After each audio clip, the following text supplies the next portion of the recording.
baik dok. Kan ada beberapa juga yang sampai berdarah gitu ya dok ya. Sebenarnya hemot ini bisa dibilang sebagai penyakit yang serius nggak sih dok? Nah, kalau dia sampai aktif bleeding, kalau dia sampai ada pembuluh darahnya tuh kita sebutnya strangulasi ya. Jadi itu dia kayak pembuluh darahnya tuh udah ketwist gitu atau dia benar-benar udah kejepit nggak bisa jalan, itu menimbulkan nyeri yang hebat.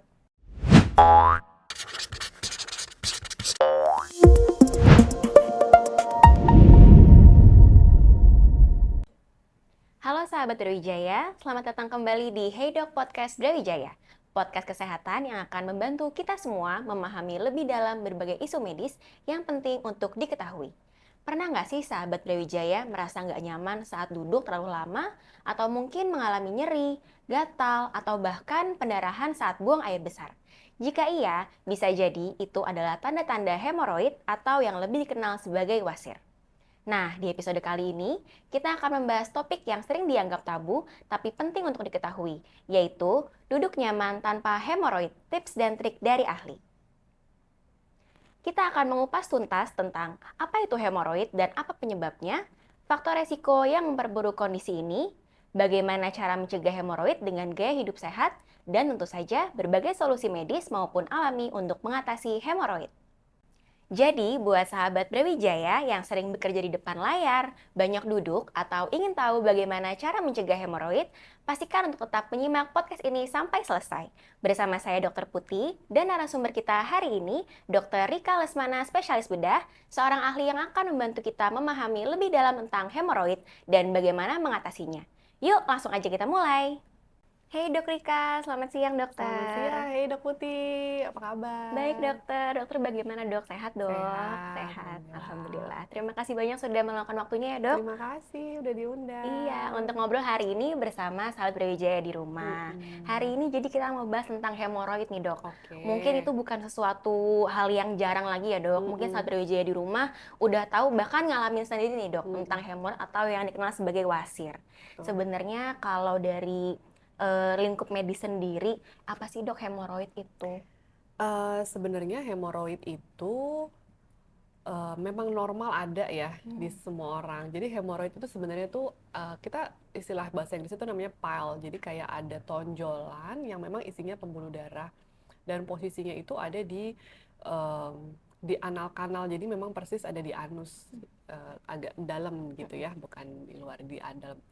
Nah, sebenarnya hemoroid itu memang pembuluh darah di situ, pembuluh darah arteri vena, dan tujuannya kayak jadi buat bantalan gitu. Jadi kayak untuk membantu menutup apa ya, kan kalau di anus tuh ada ototnya ya, ada sphincter. Jadi kalau kita lagi nggak buang air besar ya akan nutup gitu, nggak sembarangan bisa keluar gitu kan ya. Nah di situ si pile dari hemoroid ini membantu sebenarnya. Cuman kalau yang terjadi si tonjolan pembuluh darah ini dia membengkak, membesar, atau dia meradang. Nah, itulah yang jadi bikin menimbulkan gangguan, menimbulkan penyakit yang seringkali kita sebut si wasir itu. Oke, jadi memang karena bengkak, dia malah jadi Betul. bikin nyeri atau gatal, bahkan sampai berdarah ketika BAB begitu ya Bisa dok ya? macam-macam komplikasinya. Oke dok. Kalau untuk hemoroid sendiri ada yang internal, ada yang eksternal. Yes. Itu bedanya bagaimana ya dok? Oke, jadi itu sebenarnya cuma beda posisi aja sih, beda lokasi. Sebenarnya kalau secara teorinya internal kita sebut hemoroid internal itu kalau yang dia tuh lebih dalam dari ada namanya linea dentata. Kalau yang eksternal itu lebih luar dari linea dentata. Jadi posisinya itu kalau yang eksternal itu dia lebih ke arah luar, kalau hemoroid internal dia lebih dalam gitu posisinya.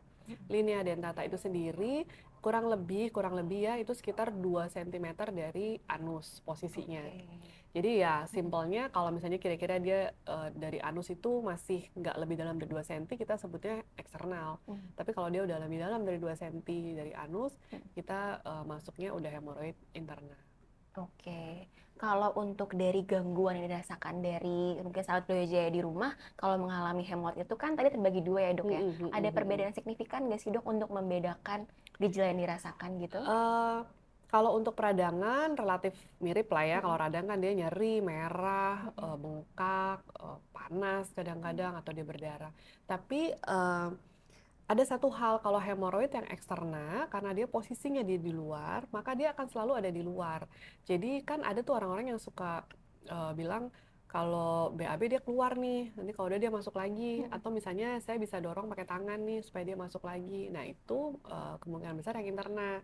Karena kalau yang eksterna misalnya pun kita dorong dan masuk dia ke dalam ya, nanti beberapa saat kemudian dia akan keluar lagi karena sebenarnya memang originalnya dia kan dari luar gitu. Oke, baik dok. Kan ada beberapa juga yang sampai berdarah gitu ya dok ya. Sebenarnya Hmm. hemot ini bisa dibilang sebagai penyakit yang serius nggak sih dok?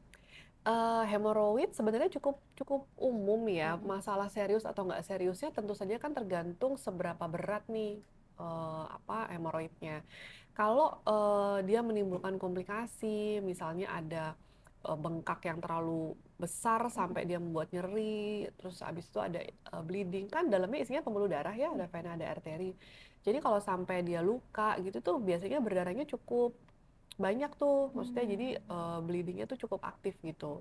Nah kalau dia sampai aktif bleeding, kalau dia sampai ada pembuluh darahnya tuh kita sebutnya strangulasi ya, jadi tuh dia kayak pembuluh darahnya tuh udah ketwist gitu atau dia benar-benar udah kejepit nggak bisa jalan, itu menimbulkan nyeri yang hebat. Otomatis itu sudah menjadi kondisi yang emergensi, artinya segera mungkin harus ke UGD dan mendapat penanganan gitu. Oke, baik dok. Jadi dilihat lagi dari Dilihat gejalanya lagi lagi dari ya dok ya. gejalanya sampai sebesar apa atau seberat apa nih hemoroidnya.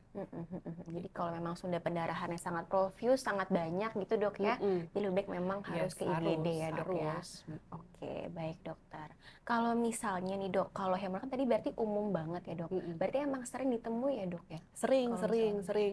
Jadi hemoroid itu bisa terjadi di semua usia, Mm-mm. baik dari usia muda sampai di usia tua, baik di laki-laki maupun di perempuan. Karena faktor resikonya itu cukup banyak faktor-faktornya dan itu nggak eksklusif di kalangan tertentu, tapi bisa terjadi di semua lapisan masyarakat lah ya, apapun pekerjaannya, apapun aktivitasnya itu bisa terjadi. Jadi cukup umum memang. Kalau penyebab yang paling utama nih dok untuk hemorroid sendiri itu apa ya dok? Hemoroid itu sebenarnya multifaktor. Multifaktor jadi ada beberapa faktor yang bisa berperan nih menimbulkan si bengkaknya hemoroid ini. Tapi memang kalau secara umum ya, kalau secara umum yang paling sering itu kan eh, tekanan yang tinggi. Tekanan yang tinggi kalau mengenai hemoroid otomatis dari perut nih. Jadi tekanan interabdominal yang tinggi. Nah, tekanan perut yang tinggi itu bisa jadi karena misalnya kalau yang sering kita dengar karena sering ngeden nih waktu BAB itu otomatis kan tekanannya tinggi ya. Nah, terus yang keduanya lagi misalnya kehamilan. Kehamilan itu walaupun kita nggak ngeden, tapi kalau di trimester 2 trimester 3 kan bayi di dalam kandungan itu mulai Udah besar tumbuh gitu ya kan, dok mulai ya? besar. Jadi otomatis tekanan dari perutnya juga makin tinggi, ditambah lagi dengan hormonal. Hormonal itu juga bisa mempengaruhi si terjadinya si hemoroid ini. Kalau yang lain-lainnya masih banyak lagi, tapi yang paling sering sih itu sih tekanan interabdominal yang tinggi sama apa misalnya kayak duduk lama ya, duduk lama itu juga kadang-kadang sering tuh kejadian.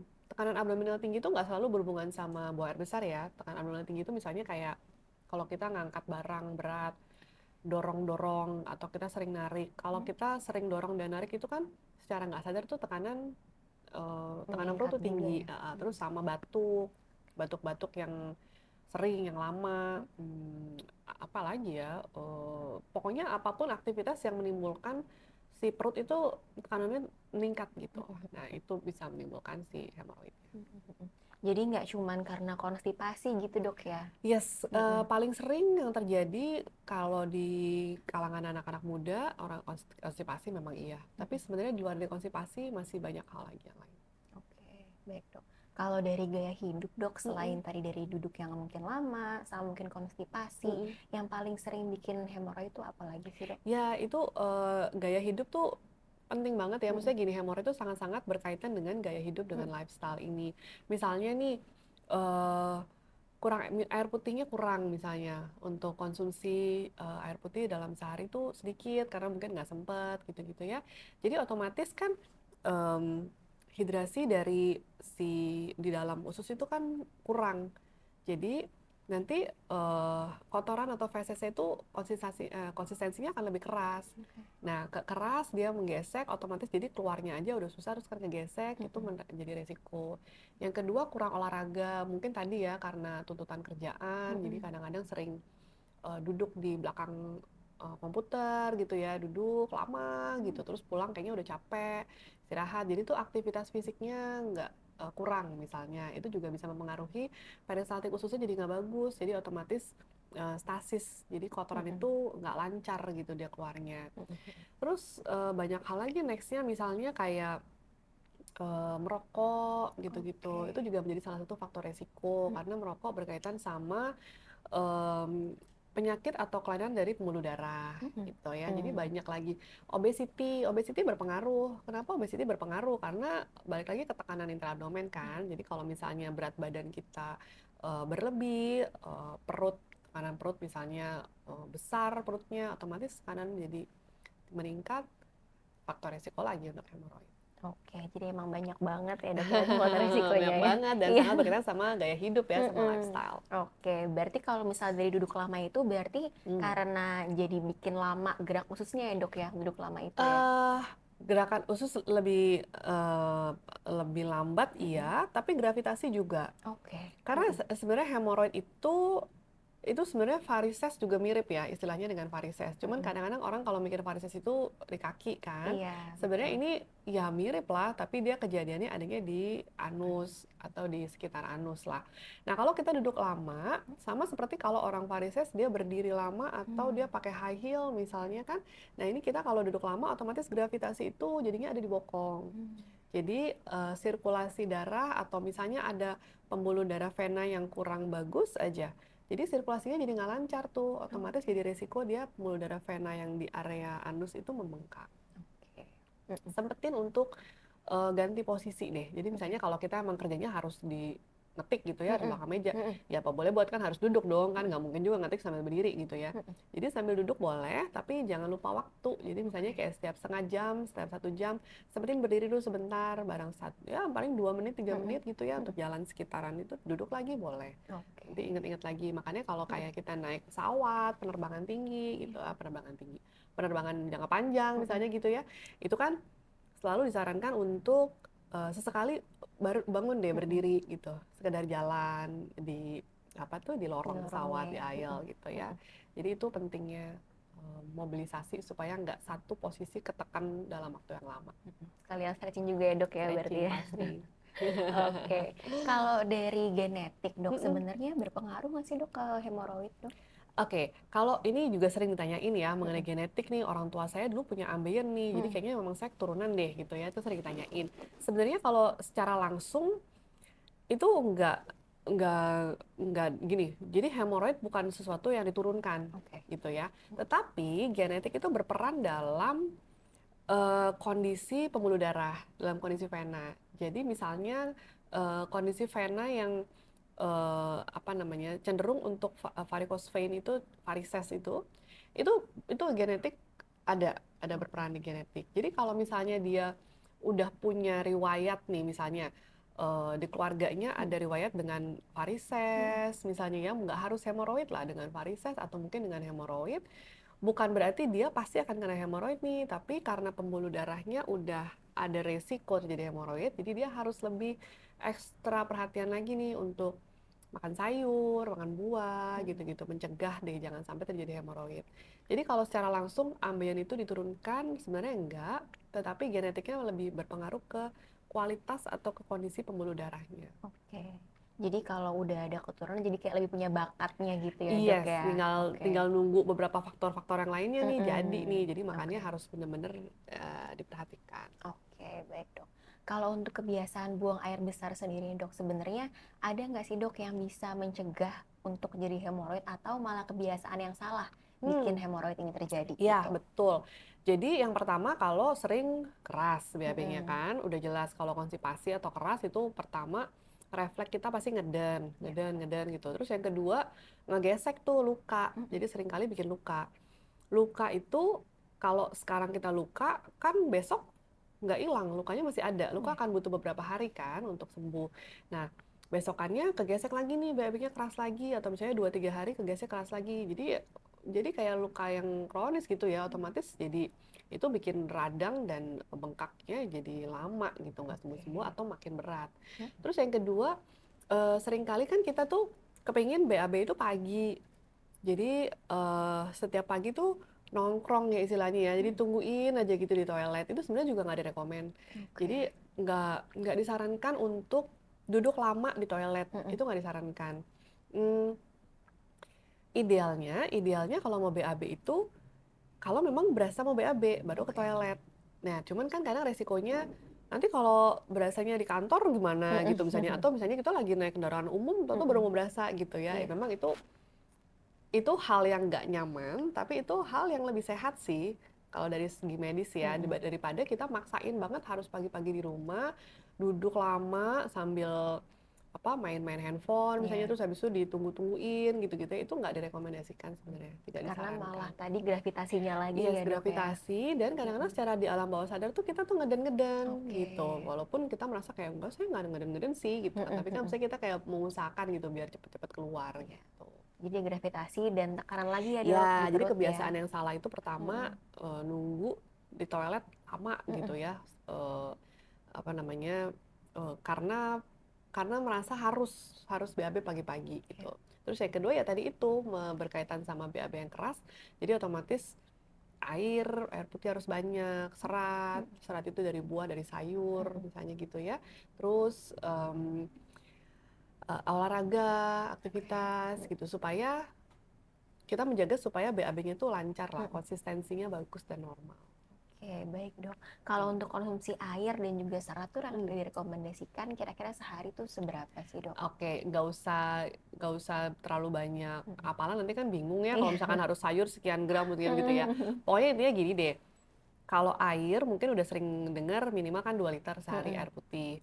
Kalau buah dan sayur, kalau saya sih pada prinsipnya setiap kali eh, porsi makan, dalam satu porsi makan itu, makan siang, makan malam, makan pagi, kalau bisa ada sayurnya Oke. gitu. Itu aja Mm-mm. sebenarnya sih udah bagus banget gitu. Mm-mm. Jadi maksudnya kita makan nih ada nasi, ada karbohidrat kan, nasi atau kentang, terus kita ada proteinnya.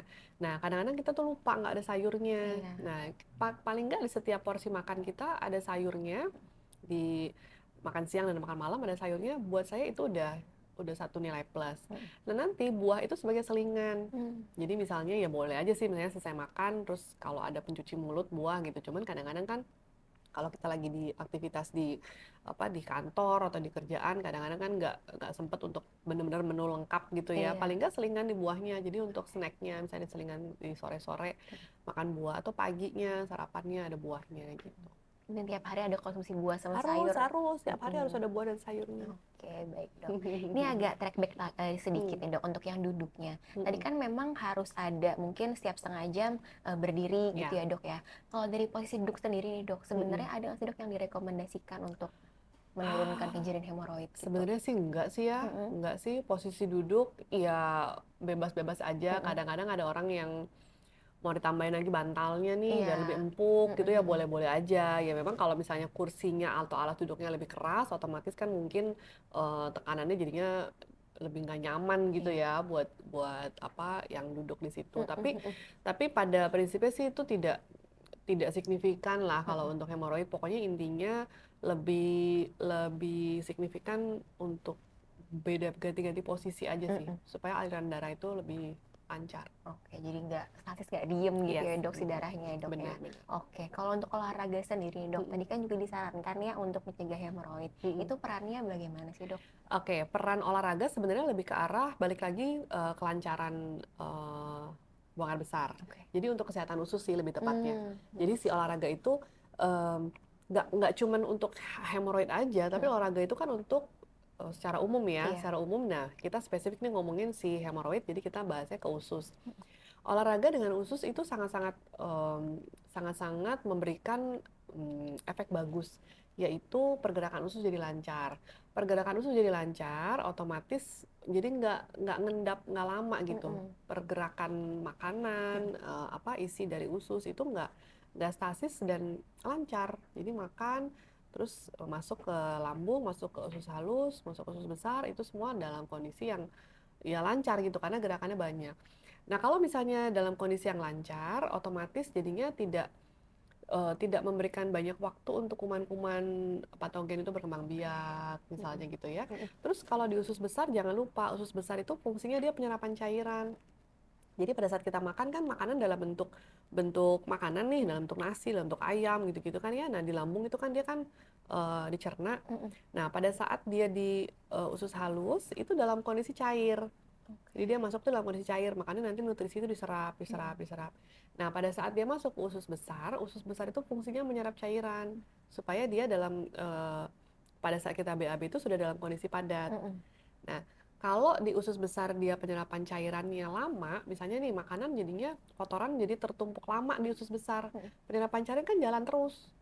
Jadi makin lama makin makin kering dia karena kan diserap-serap terus. Jadi makannya sebisa mungkin jangan lama-lama deh diem-diem di dalam usus. Kalau emang udah pergerakan ususnya bagus, pasti dia nggak akan diem, dia akan jalan terus gitu keluar keluar. Jadi nggak bikin lama, otomatis penyerapan cairan juga jadi nggak terlalu banyak. Karena kalau terlalu banyak jadi makin keras ya Makin dok kering, ya. otomatis konsistensinya jadi makin padat kan. Iya. Oke dok. Nah kalau untuk sahabat Brawijaya nih dok, misalnya yang sudah punya hemoroid nih di rumah gitu ya. Sebenarnya kalau penggunaan bantal untuk duduk gitu dok, ada nggak sih dok yang direkomendasikan atau sebenarnya sama aja? Boleh, boleh. Boleh, Kalau itu sih sebenarnya tergantung kenyamanan masing-masing orang. Kenyamanan masing orang, artinya tuh disesuaikan dengan aktivitasnya deh. Aktivitasnya itu sehari-hari dia ngapain aja. Terus yang kedua, ini tujuannya mau pencegahan atau mau udah ada ambeien terus kepingin lebih nyaman duduknya gitu ya. Kalau memang sudah ada ambeien, ya mungkin lebih nyaman pakai bantal itu supaya dia nggak sakit kan. Tapi sebenarnya bantal itu kan hanya untuk membantu mengurangi nyerinya, tapi bukan menjadi solusi. Jadi memang tetap kalau memang sampai si ambeien ini sudah mengganggu, ya sebaiknya dikonsultasikan. Tidak semua ambeien harus operasi kok. Jadi jadi jangan takut. Mungkin itu yang bikin deg-degan juga ya Iya dok. iya iya Takutnya kan deg-degan kan, operasi benar kan benar gitu. benar. Oke baik. Kalau untuk pencegahannya dok, untuk bantal sendiri sebenarnya apakah direkomendasikan dok untuk duduk atau sebenarnya enggak? Mungkin lebih ke arah ini aja sih, sama dengan kayak kalau pernah denger pressure ulcer kayak dekubitus gitu-gitu ya. Kalau dia lebih flat, lebih keras, otomatis akan lebih nggak nyaman nih duduk, dalam artian nggak cuman masalah ambeien, tapi juga misalnya dari tulang duduk kita nih, tulang belakang gitu ya, itu berasa nggak nyaman. Tapi balik lagi sih, sebenarnya yang paling penting kan bukan bantalnya, tapi ya mobilisasinya. Kira-kira kalau emang dirasa udah nggak nyaman, ya udah bangun, berdiri, jalan, selonjoran atau apa, berbaring misalnya kalau emang lagi di rumah. Gitu. Oke, jadi emang bukan bantalnya tapi Ya, lebih ke bantal itu tidak menjadi mandatori dan tidak menjadi apa ya, penjamin pencegahan gitu. Jadi misalnya pakai bantal ini supaya nggak ambeien gitu, nggak ada yang menjamin juga. Oke, jadi lebih baik gerak Ya, itunya ya dok ya betul. di antara duduknya itu Betul. ya dok. Oke, baik dok. Kalau misal hemoroid sendiri dok, untuk misalnya sahabat Roja yang udah punya di rumah itu ya, berarti udah ada hemoroidnya nih dok. Itu bisa sembuh sendiri nggak sih dok? Tanpa obat, tanpa operasi gitu? Ada, bisa aja. Misalnya nih, ambeien yang karena kehamilan misalnya. Ambeien karena kehamilan itu sebagian besar tidak perlu operasi. Jadi, tapi harus dijaga ya, harus dijaga dalam artian ya seratnya dinaikin, cairannya dinaikin, aktivitas fisik gitu-gitu ya. Rata-rata atau sebagian besar ambeien yang terjadi karena kehamilan, itu setelah selesai proses persalinan, harusnya dia akan kembali normal lagi. Gitu. Di luar kehamilan pun begitu. Seandainya ambeien ini terjadi karena ada satu kejadian tertentu gitu ya. Jadi misalnya memang dalam satu periode itu dia lagi konstipasi terus nih, hampir setiap BAB keras atau ngeden gitu ya. Jadi terjadi ambeien. Kalau ditanganin pada saat masih awal-awal, biasanya dengan obat-obatan aja cukup. Memang biasanya dibantu pakai obat ya. Kalau memang sudah sampai ada bengkak dan sebagainya, biasanya kita bantu obat. Tapi nggak perlu nyampe yang operasi gitu ya dok ya. Betul. Oke, kapan sih dok kita perlu aware nih untuk tanda-tandanya apa aja? Misalnya, oh ini udah perlu tindakan nih mungkin seperti ligasi atau skleroterapi atau operasi gitu dok. Oke, pada prinsipnya sebenarnya selama kalau si ambien ini menimbulkan gangguan, Mm-mm. lebih baik dikonsultasikan. Oke. Gangguan itu misalnya ya tadi, setiap BAB kok kayaknya sakit, Mm-mm. terus setiap duduk nggak nyaman gitu ya, nyeri, atau misalnya berdarah, nggak berasa sakit sih, tapi setiap BAB berdarah nih, netes-netes gitu. Nah itu juga jangan didiemin, Mm-mm. pokoknya langsung dikonsultasikan.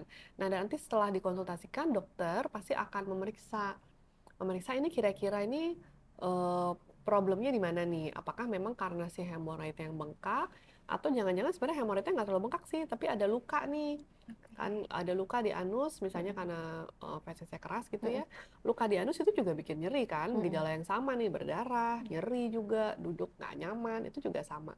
Tapi kalau ternyata ambeien tidak bengkak, ternyata nyerinya karena luka, ya otomatis kan hanya obat aja Mm-mm. misalnya gitu ya, kita coba obat-obatan, kalau perlu misalnya obat untuk eh, melunakkan si feses gitu kan, Oke. ada tuh Mm-mm. obat-obatan yang melunakkan feses, jadinya sambil nunggu si lukanya sembuh, sambil nunggu si ambeien kempes bengkaknya, ya kita bantu dengan obat supaya si fesesnya nggak keras misalnya, Mm-mm. itu bisa.